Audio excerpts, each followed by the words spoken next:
What's up, creators? It's your boy, Mad Mike, and on today's episode, we're going to be cutting the floor out of the 1976 El Camino, also known as the El Cuda, that we're doing a Cuda front end conversion on. So you're going to want to stay tuned and check it out.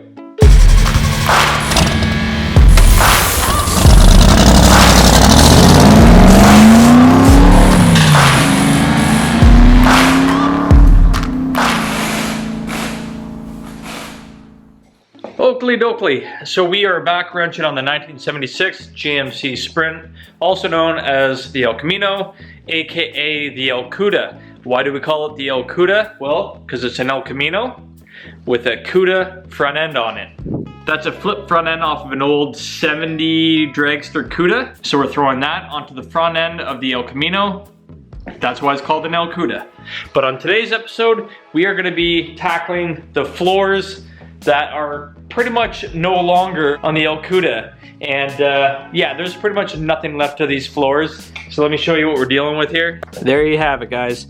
And the last episode, my girlfriend and I, we removed all the carpets, removed the bench seat, and this is what we're left with. We can visually see how little floor is left. That's my foot down there. So today, I'm basically gonna be going along the center console or the tunnel area here. So we'll mark our line along here, along the tunnel, along our firewall at our highest point where our good metal is, and then along the rockers. The good thing is the rockers and everything above the floor is actually in pretty decent shape. So let's grab some markers and pencils, start marking out our line where we're gonna be cutting, just start hacking it up and cutting it out.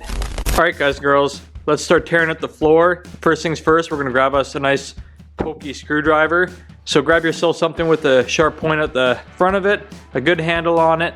And on the El Camino, we're just gonna start poking away to find out where our good steel is and where our bad steel is. If you look at this rocker here, basically I'll just start stabbing it until my screwdriver goes through. And obviously that's looking pretty decent right there.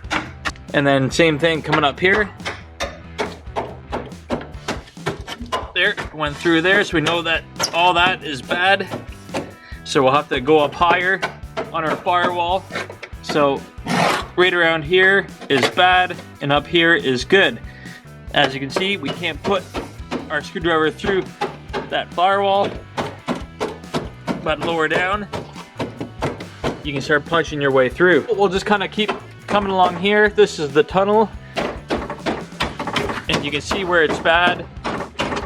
And we want to try to save as much as possible to be able to weld onto, but I'm definitely going to be making some nice straight cuts. It'll be easier to fabricate our panels instead of having a bunch of wavy cuts in the metal. You can do it whatever way you want, but I like making my life easy and simple. Make straight cuts, that way when you're making your panels, you got straight lines to make your panels too.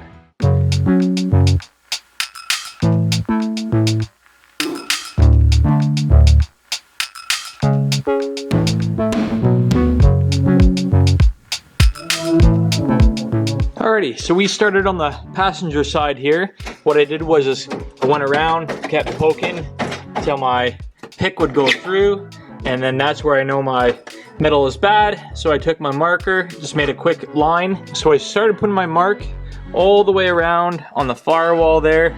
It's up pretty high, and along the side here, I'm gonna come along the rocker here, trim all along here, and then we're gonna cut up along the back side here. Try to keep as much good metal as possible, and there you have it. We got some nice straight lines using our rulers and our flexible rulers to get nice straight lines so we can cut that all out. Once these are cut out, we might be able to use those as our templates. So when we're making a new piece, we can use these to size it. Back here, we don't have enough material to really give us a kind of a guide or a template of what we're gonna make. But whenever you have a full section, don't throw it out right away, because these come in handy to make your templates when you get your sheet metal and you wanna start bending it. Alrighty, so let's grab the grinders, hop inside the passenger side, start cutting.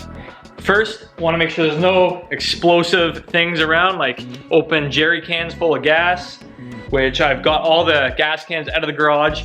Nothing else is going to catch fire. Always have a fire extinguisher handy, because you never know when you're grinding what might just happen. I'm gonna crawl underneath the car as well, make sure there's no fuel lines under the car, brake lines, or something that I might cut into. So we'll crawl underneath the car first, make sure there's nothing that we're gonna be cutting into, and then once we know we're clear, we'll start hacking up the floor.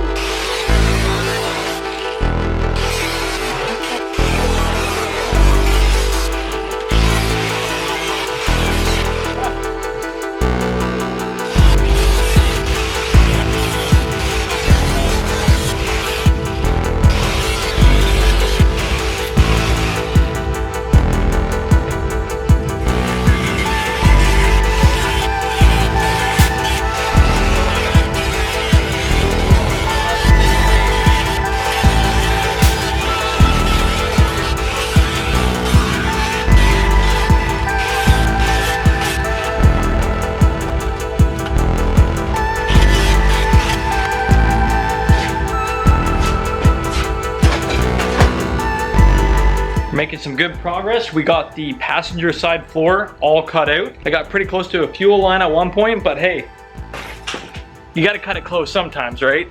So as you guys can see, bam, got it all cut out. Nice straight lines, so when I go to bend up my new sheet metal, it'll be easy to fabricate it too. And I don't know if this will focus down here or not, but that right there is a gas line, and it runs all along this frame rail here, and you can see where I was cutting. Yeah, I was getting close. I thought that the fuel line was right inside the frame when I crawled underneath, but no, I got pretty close to the fuel line. And these transmission lines get pretty close too, but I had quite a bit of room there. Just be careful when you're cutting. If you cut a brake line or something that you don't need to, it's a pain in the ass to change out sometimes, especially if it's something flammable like a gas line. We'll just do the exact same thing on the driver's side, lay out our lines, start cutting it out, and checking to make sure that we're not gonna cut through anything that we shouldn't be, like the frame, etc. Here's all of our pieces out here. You can see we might be able to save this bigger one for a good template when we start making our sheet metal panels, but other than that, the rest was too short to use for anything. This would be pretty straightforward. Again, I'm not going for like a factory floor on this car. This is gonna be a pretty fun build, easy build. Just get it done and drive it and have fun with it. We're doing the Cuda front end, probably just paint the whole car satin black. Might even do a 70 Charger rear end. We might be able to get our hands on some 1970 quarter panels, as well as a 70 Charger tail pan that we can make a custom tailgate out of. But we'll see. Again, this car is gonna be ratty muscle car. Nothing special, so when we go ahead and do the floor, it'll just be some flat 18 gauge sheet metal, maybe a couple of ribs here and there to stiffen it up. And we'll add some bars maybe for some more strength, because our cross member that goes over our tunnel is shot. So I had to cut it out. It's pretty good on this side here, but on this side here it's completely rotted out. So we'll probably do like some 2x3/4 or 2x1 tubing, and a few spots where seats are gonna get mounted to. That way structurally it's nice and safe. Let's go ahead, start cutting out the driver's side. Oh, and outside, I'll show you that. It's a new project. So here's a little sneak peek at the next project to come inside the MAD Lab. It's a 1990 KLR 650, street legal. I have the ownership for it, which is awesome. Motor is currently not running because it's got a broken shifter shaft, so I got to pull the side case off, clutch out, and put the new shaft in. Also replace a little doohickey. But yeah, I'll do a complete vlog on this bike here separately, give you guys a rundown of where it's at and what my plans are for it. As well, we got another KDX 200 update. It's a 1993. I've been riding it and it is super fun, but I'm excited to have a street legal dirt bike, so that's gonna be the next build in the MAD Lab. Let's get back to cutting out the floors on the El Cuda.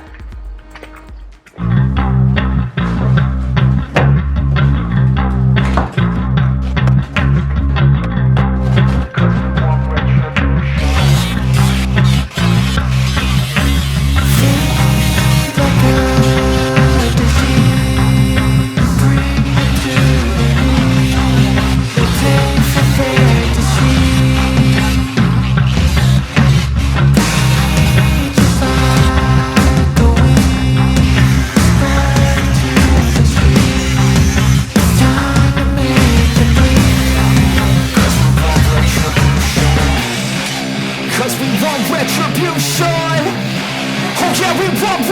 retribution.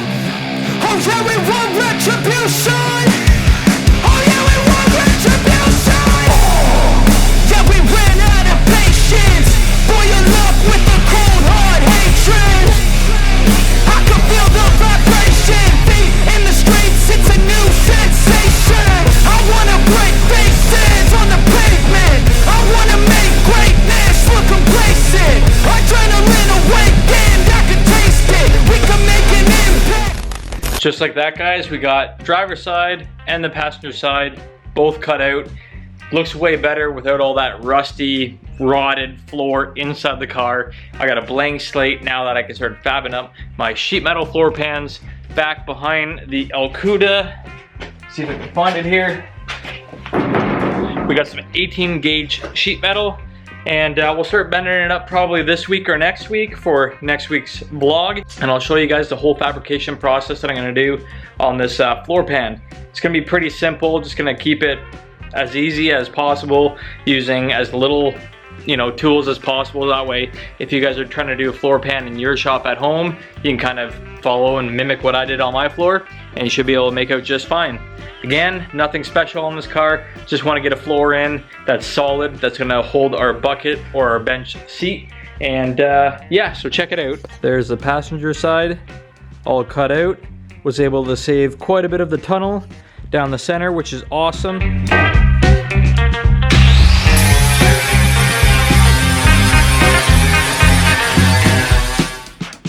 Woo!